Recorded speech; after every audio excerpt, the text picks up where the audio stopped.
سے منتخب ہونے پر مبارکباد پیش کرتا ہوں۔ اس کے بعد جناب اسپیکر آپ کو اور بیگم غزالہ گولہ صاحبہ کو بلا مقابلہ منتخب ہونے پر دل کی گہرائیوں سے مبارکباد پیش کرتا ہوں۔ میں اپنی طرف سے اپنی پارٹی کی طرف سے آپ کو مبارکباد پیش کرنے کے ساتھ ساتھ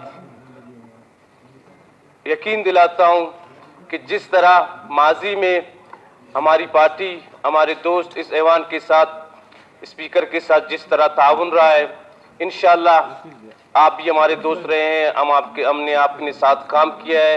آپ ایک الحمدللہ سینئر پارلیمنٹیرین ہیں۔ اسی امید کے ساتھ سارے ایوان نے آپ پر اعتماد کر کے آپ کو کامیاب کیا ہے بلا مقابلہ۔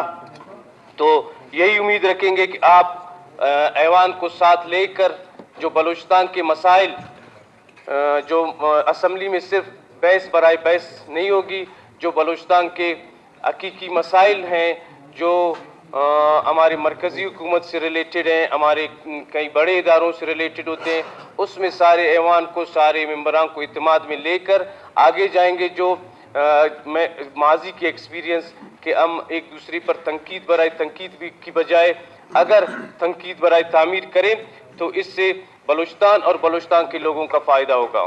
اور جس طرح اسد بلوچ صاحب نے ماضی میں جان جمالی صاحب اور صدر بابر خان موسیٰ خیل صاحب کا ذکر کیا، ان کا اگر ذکر نہ کیا جائے تو یہ انتہائی نامناسب ہوگا۔ وہ میں سمجھتا ہوں as a speaker, deputy speaker اس چیئر میں سینئر رہے ہیں، ادھر کے اراکین، ادھر کا سٹاف اور ادھر کا سارے لوگ میں سمجھتا ہوں ان کے جس رویے سے جس طرح رہا ہے اس کو بھی آپ اپنے لیے ایک مشعل راہ سمجھیں تو آپ کے لیے بہت انشاءاللہ اچھا ہوگا۔